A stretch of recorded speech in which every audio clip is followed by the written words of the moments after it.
Good afternoon, guys. This is my second video.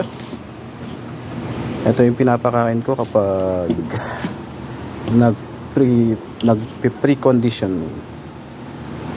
Ito isa't kalahating cup, tapos isang cup nito, tapos may gatas pa, yung non-fat milk.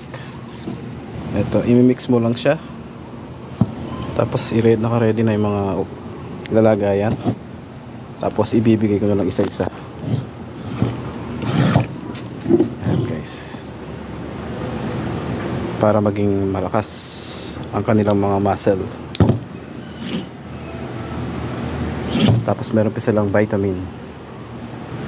Ito, puro imported.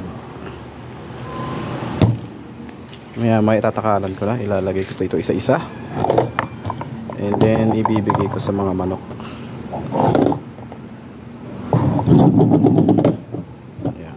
Nasa 18 muna. 18 ang pinapakondisyon nila. Okay, guys, bye.